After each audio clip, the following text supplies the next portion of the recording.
পররাষ্ট্রমন্ত্রী ডক্টর খলিলুর রহমানের সাথে বৈঠক করেছেন যুক্তরাষ্ট্রের দক্ষিণ ও মধ্য এশিয়া বিষয়ক সহকারী পররাষ্ট্রমন্ত্রী পল কাপুর। সকালে পররাষ্ট্র মন্ত্রণালয়ে দুই মন্ত্রীর সাথে আলাদাভাবে বৈঠক করেন তিনি। শুরুতে পররাষ্ট্র প্রতিমন্ত্রী শামা ওবায়েদ ইসলামের সঙ্গে আলোচনায় বসেন পল কাপুর। এরপর তিনি পররাষ্ট্রমন্ত্রী খলিলুর রহমানের সঙ্গে বৈঠক করেন। এ সময় তারা দুই দেশের স্বার্থ সংশ্লিষ্ট বিভিন্ন বিষয় নিয়ে আলোচনা করেন।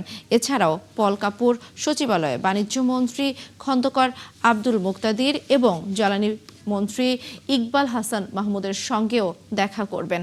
তার সন্ধ্যায় ব্যবসায়ী প্রতিনিধি দলের সঙ্গে মতবিনিময়ে অংশ নেবেন মার্কিন সহকারী পররাষ্ট্রমন্ত্রী। দক্ষিণ ও মধ্য এশিয়া বিষয়ক মার্কিন অ্যাসিস্ট্যান্ট সেক্রেটারি পল কাপুরের ঢাকা সফরের আরও খবর জানাতে পররাষ্ট্র মন্ত্রণালয়ে আছেন সহকর্মী নাদিয়া শারবিন। যুক্ত হচ্ছি তার সঙ্গে। নাদিয়া, বৈঠকের কি খবর রয়েছে আপনার কাছে? এরপর পল কাপুরের আর কি কর্মসূচি আছে আজকে? আসলে এখন পর্যন্ত যেটি সকাল থেকে শুরু হয়েছে যে প্রথমে প্রতিমন্ত্রীর সাথে তিনি বৈঠক করেছেন, এরপরে মন্ত্রীর সাথে বৈঠক করেছেন। যতটুকু আমরা জানতে পেরেছি মন্ত্রীর সাথে বৈঠক প্রায় শেষ পর্যায়ে, যে কোনো মুহূর্তে তিনি নেমে আসবেন এবং এখান থেকে বেরিয়ে তার যাওয়ার কথা রয়েছে সচিবালয়ে। সেখানে আরও তিনজন মন্ত্রীর সাথে তার বৈঠকের কথা রয়েছে, বাণিজ্য মন্ত্রী, খনিজ সম্পদ ও জ্বালানি মন্ত্রী এবং অর্থমন্ত্রী, তিনজনের সাথে তার বৈঠকের কথা রয়েছে। এবং এর পাশাপাশি আজকে ব্যবসায়ী প্রতিনিধিদের সাথে তাদের বৈঠকের কথা রয়েছে এবং একটি সবুজে অংশ নেওয়ার কথা রয়েছে বলে এখন পর্যন্ত জানা যাচ্ছে। এর বাইরে আগামীকাল আপনি জানেন আরও কয়েকটি শিডিউল তার রয়েছে এবং এই সফরের যে মূল উদ্দেশ্যের জায়গাটি সেটি কিন্তু বাণিজ্য একটি বড় বিষয় হয়ে দাঁড়াবে। বাণিজ্য চুক্তির বিষয়টি নিয়ে যেহেতু বড় একটি আলোচনার জায়গা রয়েছে এবং ট্রাম্প প্রশাসন বাণিজ্য চুক্তিটিকে খুব গুরুত্ব দিচ্ছে, সেই জায়গা থেকে আসলে সেই বাণিজ্য চুক্তিটিকে বাস্তবায়নের ক্ষেত্রে যাতে এই কাজটিকে এগিয়ে নেওয়া যায়, এটি একটি বড় এজেন্ডার জায়গা থাকবে বলে এখন পর্যন্ত জানা যাচ্ছে। এবং এর বাইরেও যে প্রতিরক্ষা বিনিময়ের জায়গাটি বা প্রতিরক্ষার জায়গাটিতে সহযোগিতার একটা অবস্থানে যাওয়া বাংলাদেশ এবং যুক্তরাষ্ট্রের মধ্যে, সেই জায়গাতেও তারা কাজ করতে চান এবং সেটা নিয়ে অনেকদিন ধরেই তারা কাজ করছেন।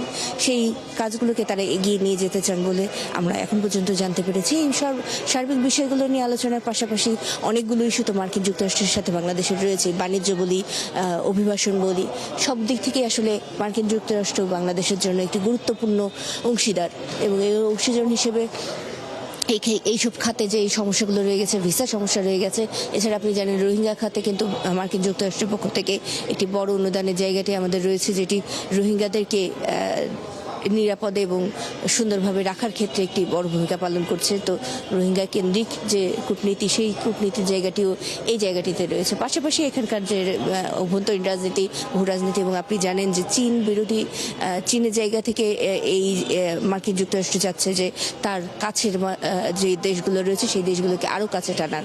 তো সেই জায়গা থেকে এই অবস্থানগুলোকেও আর একটু সুদৃঢ় করা এবং একই সাথে যেহেতু নতুন সরকার দায়িত্ব নিয়েছে এবং এই নতুন সরকারের সামনে কিন্তু অনেকগুলো চ্যালেঞ্জ রয়েছে, এই চ্যালেঞ্জগুলো মোকাবেলায় মার্কিন যুক্তরাষ্ট্রের পক্ষ থেকে কি সহযোগিতা করা যায়, এই সার্বিক বিষয়গুলো নিয়ে হয়তো আলোচনার কথা রয়েছে।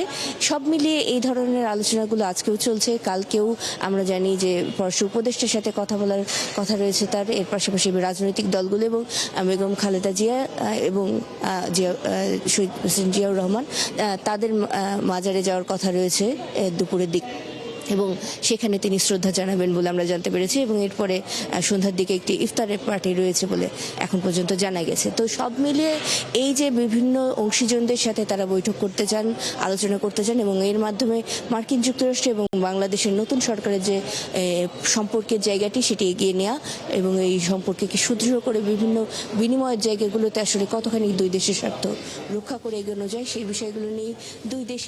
নাদিয়া, আপনাকে ধন্যবাদ, আপনি সেখানে রয়েছেন। নিশ্চয়ই পরবর্তীতে নেক্সট আপডেটের জন্য আপনার সঙ্গে আবারও আমরা যুক্ত হব।